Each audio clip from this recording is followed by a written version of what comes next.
eleito. Hoje a gente vai ter a presença ilustre do Regis para falar sobre a função sistólica do ventrículo esquerdo. Eu fico muito feliz em poder apresentar o Regis. O Regis foi meu R2 na residência de medicina intensiva no Moinhos de Vento. É um médico com formação pela URGS, residência em medicina interna pelo Hospital de Clínicas, residência de terapia intensiva no Moinhos junto comigo, tem doutorado e pós-doutorado na URGS. É um pesquisador de gabarito, com publicações no JAMA, Critical Care, enfim. Poderia ficar uma hora listando as qualidades do Regis profissionais, mas eu também preciso citar que é um grandíssimo amigo, um grande exemplo que eu tenho na terapia intensiva.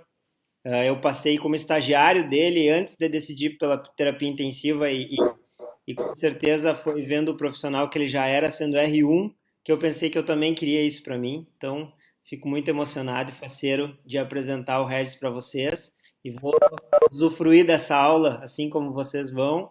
Ao final, se vocês quiserem fazer perguntas, podem se dirigir diretamente a ele. Uma ótima aula a todos aí. Regis, toca a ficha.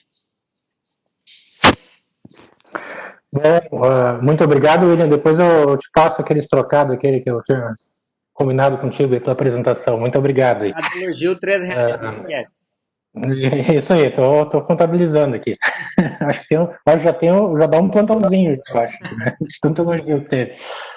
Muito obrigado, é uma honra estar aqui hoje, né, no grupo, né, que carinhosamente convidado aí pelo Felipe, pelo William, né, a apresentar uma aula sobre avaliação de função sistólica do ventrículo esquerdo sob o contexto aí do point of care, né, que é uma ferramenta que eu gosto muito, é uma atividade que eu gosto muito, né, por muito tempo, junto com o Felipe e com o William, né, participei de atividades de educação em ultrassom, né, sobre essa filosofia do point of care e fico muito feliz com esse convite aí e sou um entusiasta, né, eu não tenho conflito de interesse financeiro nenhum com essa palestra, não ganho dinheiro da indústria de aparelhos, não ganho dinheiro com curso, fazendo, né, de ultrassom, né, é só a questão do entusiasmo mesmo. Eu acredito muito na ferramenta e principalmente o ultrassom point of care.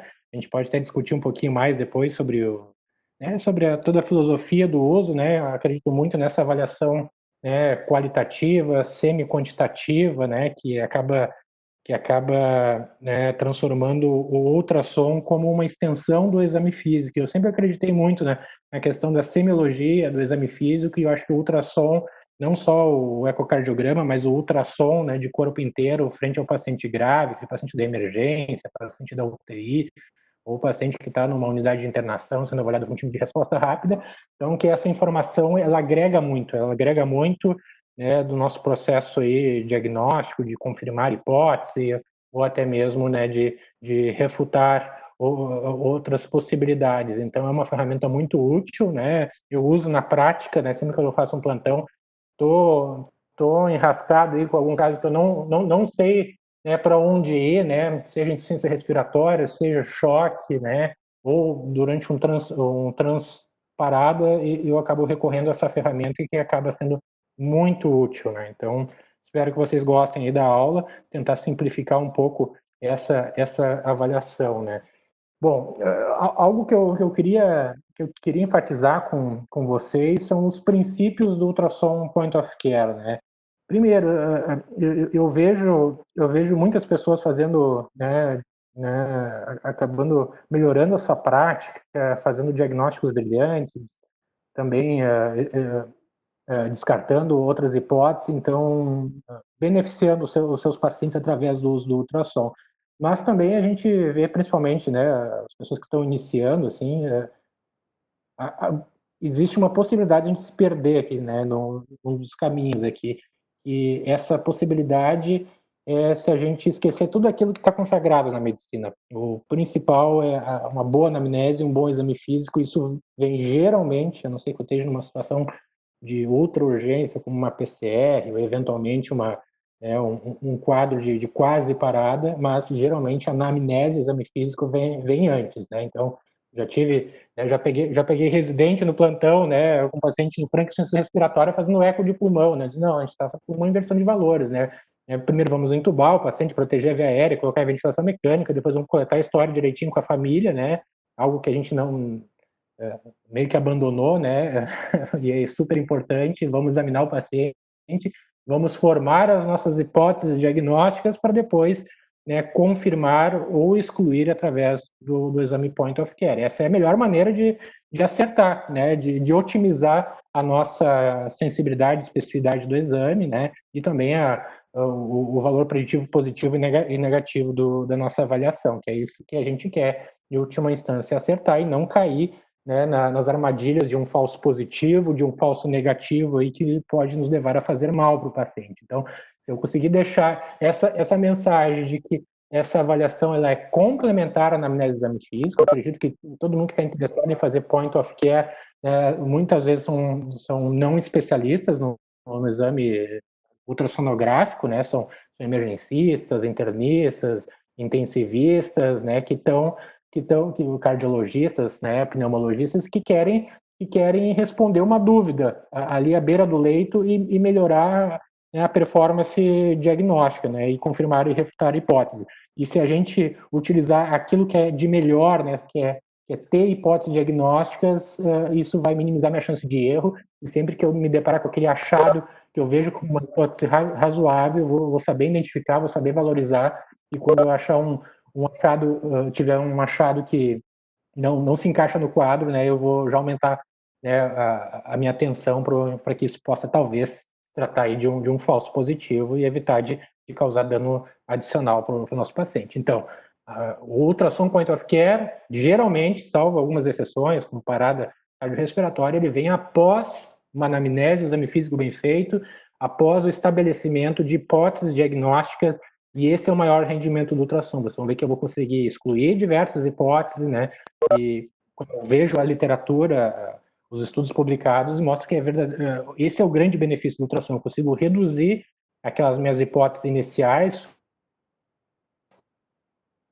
físico a poucas possibilidades, né? Isso é bastante importante, porque principalmente quem lida com paciente grave acaba muitas vezes, né, notando na prática que se tratar um paciente de insuficiência respiratória com um broncodilatador, antibiótico, diurético, tratar para atirar para todos os lados, muitas vezes a gente vai estar sendo bastante iatrogênico, né, e não beneficiar o paciente. Então, o ultrassom point of care vai nos ajudar a ser mais preciso, né, e minimizar aí as chances de evento adverso.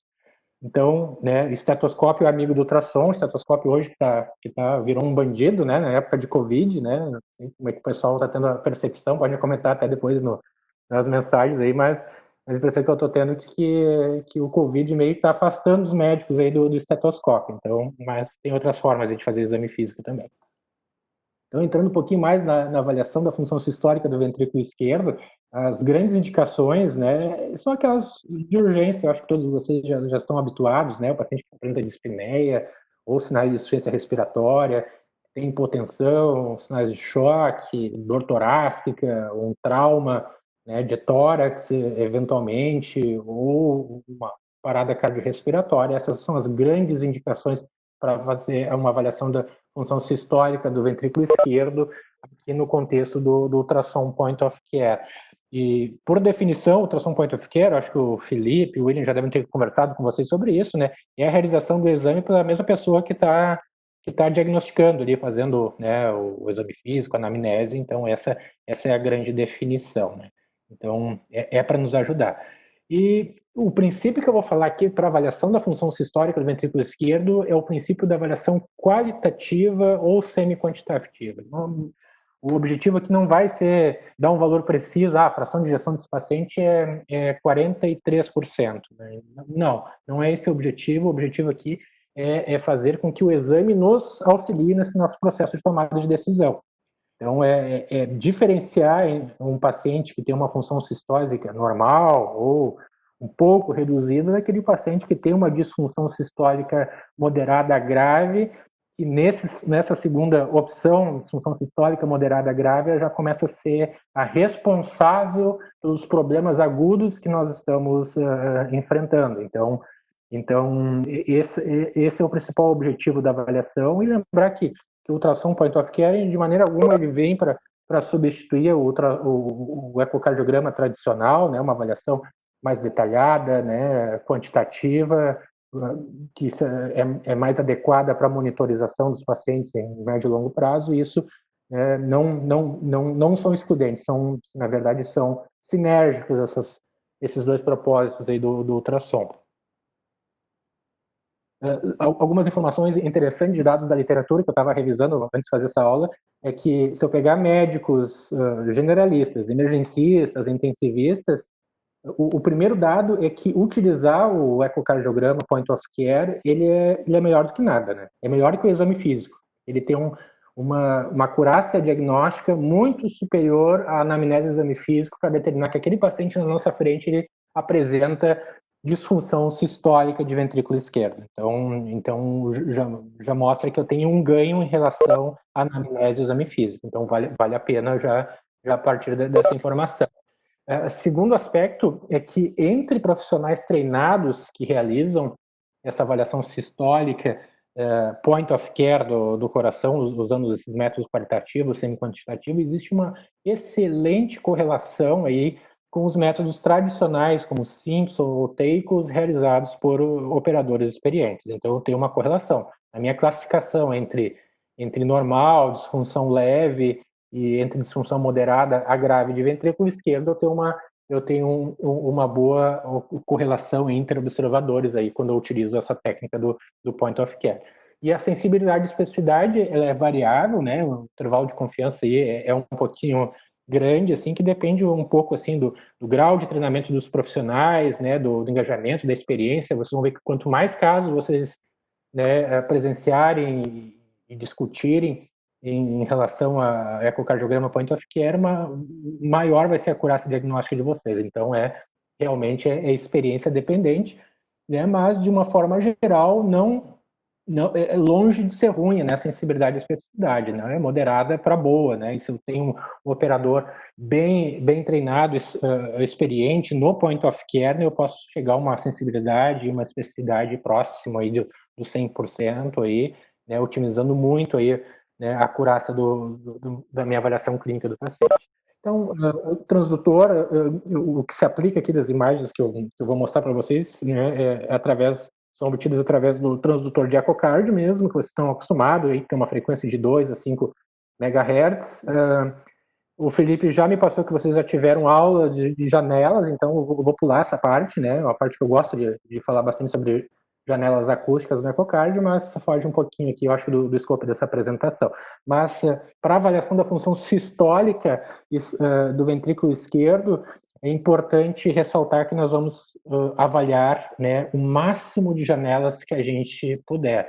Então, eu tenho que confirmar se aquele achado que eu estou tendo em uma janela, ele é reprodutivo em outra janela. E se eu tiver um achado que é a mesma coisa numa janela parasternal e é congruente com o achado lá na janela apical, eu vou estar diminuindo aquela minha chance de estar tendo um falso positivo ou até mesmo um falso negativo devido à má qualidade da minha imagem ou eventualmente algum artefato que eu possa estar presenciando. Então, a dica aqui é utilizem o número máximo de janelas que vocês puderem na avaliação da função sistólica, pelo menos, né, 2 janelas diferentes, e vejam se os dados são consistentes. Então, às vezes eu vejo, poxa, esse meu apical aqui está parecendo que o ventrículo esquerdo está dilatado, que tem uma função sistólica ruim, e às vezes eu posso estar pegando um corte tangencial que não é representativo da imagem real do paciente. Então, eu tenho que ver se esse achado ele é reprodutivo lá na janela subcostal